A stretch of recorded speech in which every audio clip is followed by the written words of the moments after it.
এটা আলাদা সেট। বাবা দিলা দেখি না এটা কি। ছোটবেলাটাকে ভীষণ মিস করি জানেন। মনে হয় কেন যে এত তাড়াতাড়ি বড় হয়ে গেলাম, যদি আরও ছোট থাকতাম কতই না ভালো হতো, তাই না বলুন?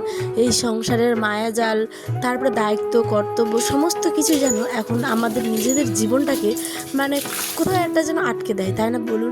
সেই খোলামেলা হাসি, সেই খোলামেলা কান্না, কত কিছু আজকাল যেন মিস করি। প্রতিটা মুহূর্তে যেন হারানোর কষ্টটা আরও দ্বিগুণ থেকে দ্বিগুণ হয়ে যাচ্ছে জানেন। পুরনো সব কিছুই আজ কেমন যেন স্মৃতি, কিন্তু স্মৃতিগুলো কোনো এক জায়গায় মনের মণিকোঠায় চিরকাল থাকবে এক জ্বলন্ত প্রদীপের মতো। তো চলুন, কী আর করা যাবে, যেখানে জীবন আজ এনে ফেলেছে সেখানেই সুখী আছি, ভালো আছি, এটাই উপরওয়ালার কাছে অনেক ধন্যবাদ জানেন। এই যে এই হ্যান্ডেলটা টেরা হয়ে গেছে দেখুন, মানে এই গাড়িগুলোর মানে ব্রেক বলছি এই জায়গাটা দিয়ে কিন্তু এদিক ওদিক করানো যেত, ঠিক আছে। এবার এটা এমনভাবে শক্ত হয়েছে নাটটা, ও শক্তি দিচ্ছে দেখেছো, পারবে না, তোমার আব্বাকে বলতে হবে। এই যে এই মুখটা মানে গাড়িটার ব্যাকা হয়ে গেছে, এটা সোজাই হচ্ছে না, যা কিছু করার নেই। তোর আব্বা আসে তারপর করিস। বস বস বস বস বস, এমনি খেলে আমি কাপড়গুলো ধুয়ে নি। বস বস বসে খেল, দাঁড়া আমি এটাকে সোজা করে দিই। নাকটা টাইট হয়ে গেছে, টাইট। বস বস বস, চলে না, দেখো আমার দিকে, দেখো এদিকে। ইয়েস ইয়েস, বলতাটা এখনো আছে, আল্লাহ এটি এখনো আছে, অনেকগুলো ছিল এটা। হ্যাঁ দেখা যায় তো, দেখুন এই যে দেখেছেন বলতাগুলো এখন কত ছিল আগে, এখন কমে গেছে। আর এই গাছটাতে লেবু দেখুন কত পরিমাণের লেবু। বলেছি না আপনাদের যে রোজার সময় কিন্তু লেবু পাওয়া যায় না, এক একটার দাম শুনলে মাথায় হাত, 15 টাকা 20 টাকা একটা পিস। আর এখন দেখেছেন ওইদিকে দেখুন পুরো থোকা হয়ে আছে, একদম পুরো গাছ ভর্তি। আর যে দেখুন এই ডালে সেই ডালে, ওদিকটা দেখুন, ইস কি একেবারে থোকরে আছে, দেখেছেন? মাথার সাইজগুলোও খুব বড় বড়, বেশ ভালো। চলুন, এখানে দুইটা কাপড় ছিল, কী বলে এটা, আনের আবার দুইখানা আর কি ট্রাউজার, তো সেই ট্রাউজারগুলোকে এখন ধুয়ে নিব, তারপরে যাব হচ্ছে গিয়ে ঘরে। আয়ান যেও না, হাম্মাটা মারবে। আয়ান যেও না, এদিকে খেলো, এদিকে খেলো, এদিকে এসো আমার কাছে বসো, দাঁড়াও দাঁড়াও, ওরম করো না বাবা, এখানে এসো আমার কাছে।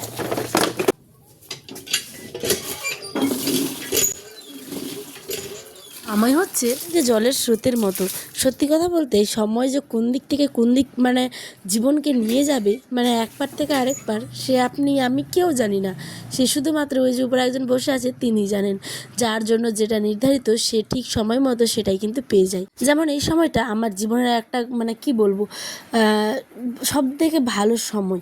কারণ এখন আমার ছোট্ট আয়ান যখন আমার কোলে প্রথমবার, মানে এই কথাটা আপনাদের সাথে শেয়ার না করে থাকতে পারলাম না, মনে পড়লো বলে এখন করছি।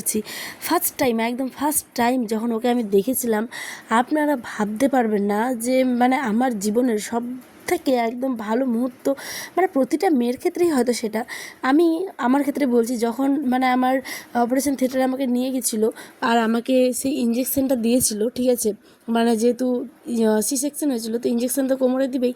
তারপরে না আমি পা নড়াচ্ছিলাম, তো নড়াতে নড়াতে ডাক্তারবাবু আমাদের একদম ভীষণ চেনা জানা, আমাদের নিজেদের আত্মীয় হন, তো উনি আমাকে গল্প করছিল হাজব্যান্ড কোন স্কুলে চাকরি করে, মানে কেমন কি এই সমস্ত কিছু। আর আমি কেমন জানি একটা ঘোরের মধ্যে যাচ্ছিলাম, মনে হচ্ছিল আমার প্রচণ্ড ঠান্ডা লাগছে, প্রচণ্ড মানে একটা মনের মধ্যে ভয় কাজ করছিল। আর অন্যদিকে জীবনের সব থেকে সেরা মুহূর্তটার জন্য অপেক্ষা করছিলাম। তারপরে যখন আমি চোখ খুলে দেখলাম যে আমার পুত্র সন্তান হয়েছে, আল্লাহর কাছে আলহামদুলিল্লাহ আলহামদুলিল্লাহ আলহামদুলিল্লাহ। আমি আমার থেকে বিশেষ করে আয়নের আব্বা মনে হয় মানে দ্বিগুণ কান্না করেছে জানেন, 1 থেকে 1.5 ঘন্টার মতো কান্না করেছিল। বাবুকে তো প্রথমে মানে আমার বুকে দিয়েছিল, তারপরে বাইরে নিয়ে গেছিলো। আর একটা মজার বিষয়, আমার মারা তখন ছিল নিচে, মারা জানতোই না যে আমাকে অপারেশন থিয়েটারে নিয়ে গেছে, মানে মারা জানতো যে অপারেশন হবে 2-1 মিনিটের মধ্যে, কিন্তু তার মধ্যে আমাকে ওটিতে ঢুকিয়ে দিয়েছিল। তো যাই হোক চলুন, অনেক কিছু বললাম আপনাদের।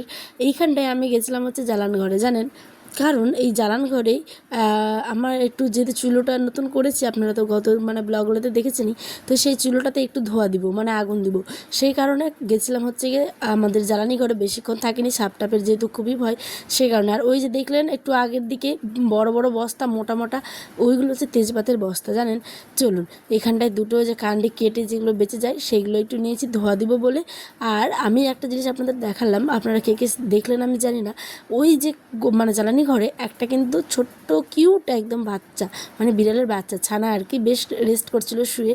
তো আমার সেটা দেখেও ভীষণ ভালো লাগলো, আপনাদের সাথে সেই আমার প্রেগনেন্সির মানে কথাটা শেয়ার করলাম বলে ওইটাকে আর আমি মানে দেখাতে পারলাম, দেখিয়েছি কিন্তু ঠিকমতো তখন বলতে পারিনি। যাই হোক, এখানে একটু যাচ্ছি খড়গুলোকে কুড়িয়ে, কারণ গ্রামের বাড়ি মানে একটা চুলো, একটা অন্য রকমের ব্যাপার স্যাপার থাকে। কিন্তু যারা শহরে থাকেন তারা হয়তো এইসব মানে চুলো টুলো আমি জানি না কতটা পছন্দ করেন, কিন্তু গ্রামের লোকেরা কিন্তু প্রত্যেকটা বাড়িতে দেখবেন চুলো একটা দুইটা তিনটে করে থেকেই থাকে। প্রত্যেক দিন নে করছিস 5 টাকা দিয়ে একটা বাটিগুলা দেখা মানে আর থামবে না, আর এখানে বাজাইস না, আর টুনটুন নদী বাজাইস, বাটি বাটি করছে দেখছিস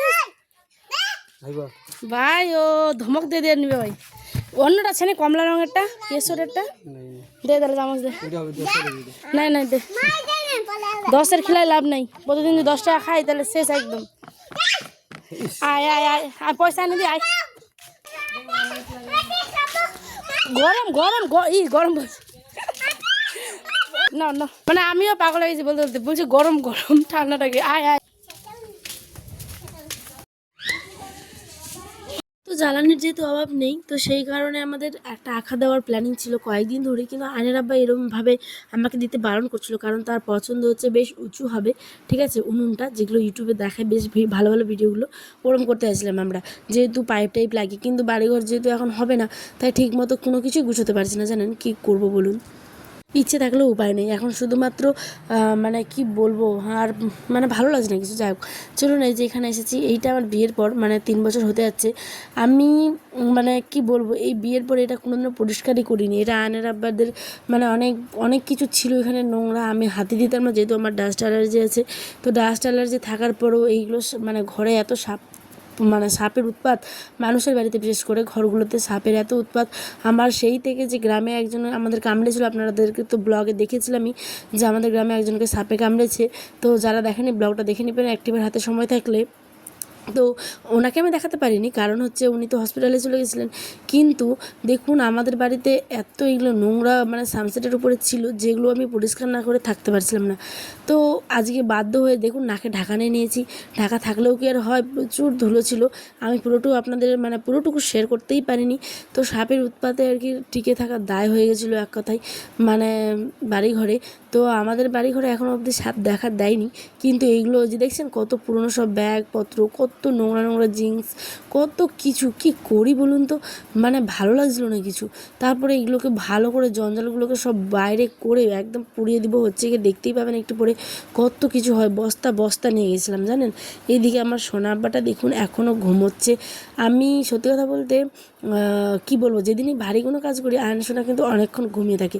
দেখুন একটিবার আপনাদের এদিক থেকে দেখাচ্ছিলাম, বস্তাগুলো বেঁধে রেখেছি, আর এক গামলা জুতো রেখেছি, ওই জুতোগুলো সব ভিতরে ঢোকানো ছিল, ওগুলোকে এখন পরিষ্কার করতে হবে মানে আগামী দিন। তো ওগুলোকে পরিষ্কার করব। আর এদের চটের বস্তাগুলো বেশ ভালো করে বেঁধে রেখেছি। এখন যাচ্ছে হচ্ছে গিয়ে স্নান করলাম, 4:30টার মতো বেজে গেছিলো, দেখতেই পেলেন 4টা 4:30। তো এখন প্রচুর রৌদ্র এখনও। এই যে তেজপাতা দাদা এদিকে মানে করছিল, গোছাচ্ছিল তেজপাতাগুলো, আর এই দিকে দেখুন কতগুলো জঞ্জাল হয়েছে, বাপরে বাপ, অনেক অনেক কিছু তো জ্বালিয়ে দিয়েছি চুলোতে ঢুকিয়ে, যেগুলো ক্যারিব্যাগ ট্যারিব্যাগ ছিল সেগুলোকে চুলোতে ঢুকিয়ে দিয়েছি। কি করব বলুন তো। আচ্ছা আপনাদের বাড়িতেও কি এরম হয়, মানে এত পরিমাণে পরিষ্কার করার পরেও আবার নোংরা হয়ে যায়, যেমন দেখবেন খাটের তলা মানে এত পরিষ্কার থাকে তারপরেও, এটা আলাদা সেট। দেখি দেখি দেখি দেখি দেখি দেখি দেখি আমার দিকে দেখো, আমার দিকে বাবা দিল, দেখি না এটা কি। আরে রান্নাবাড়ির সব কিছু খুলছি তো দাঁড়া, একটা ছবি তুলি, দাঁড়াও দাঁড়াও, ওই যে বললাম ছোটোবেলাটাকে ভীষণ মিস করি জানেন। এই যে রান্নাবাড়িগুলো আয়নের আব্বা নিয়ে এসেছিলো গতকালের ব্লগে, তো আপনারা দেখেছিলেনই, যারা যারা দেখেনি অবশ্যই দেখে নেবেন। ব্লগটা খুবই সুন্দর, একটা মেলার ব্লগ দিয়েছিলাম, তো সেখান থেকেই আয়নের জন্য নিয়েছিল হচ্ছে বাসি আর গাড়ি। তো আজকে একটা বেলুন নিয়েছিল, সেটা ফাটিয়ে দিয়েছিল। আজকে আয়নের আব্বা নিয়ে এসেছে, এটা হচ্ছে 100 টাকা দিয়েছে, মিক্সার গ্রাইন্ডার, তারপরে গ্যাস হয় না ছোট্টো ছোট্টো পুতুল পুতুল টাইপের, মানে ছোট্টখাটো কী সুন্দর একদম দেখতে হয়, প্লেট, কাপ, কাপ টাপ সমস্ত কিছু তার সঙ্গে ছিল। এই যে সাফোলা আর কি, কী যেন লেখা ছিল, সাফোলা আর কি একটা তেলের আর কৌটা দিয়েছে আবার বেশ সুন্দর আর কি। তো এই যে সাফোলা সয়াবিনে কি দেখলাম একটা, যাই হোক। তো চলুন, এখানটায় কত কিছু কিউট কিউট জিনিসগুলো এত সুন্দর লাগছিল যে কি বলবো। তো আমি দেখে নিজেকে সামলাতেই পারছিলাম না, আয়নের থেকে আমি বেশি এক্সাইটেড হয়ে গেছিলাম। এবার আয়ের এদিকে দেখুন একটা লাঞ্চ টিফিন কিচেন দেওয়া আছে, আর এই দিকে এই যে আয়ন সোনা তো আনন্দ হয়েছে দেখুন, একটা হামি দিয়ে দিল আমার হাতে। এইদিকে ওই রান্নাবাড়ি পুরো করা শুরু করে দিয়েছে। এইদিকে চলুন, আজকে রান্নাবাড়ি করেছি হচ্ছে কি আপনাদের সাথে আমি শেয়ার করিনি, কারণ ব্লগটা না অতিরিক্ত বড় হয়েছে জানেন, লুচি তরকারি এই সমস্ত কিছু। তাহলে আজ আসি বন্ধুরা, দেখাবেন একটা ব্লগে। আয়ন্তের নতুন গিফট পেয়ে অনেক অনেক খুশি। তো আজ আমি আসি, দেখাবেন একটা ব্লগে। সকালে ভালো থাকবেন, সুস্থ থাকবেন, আমরা এখন খেতে যাই। Tata, bye bye.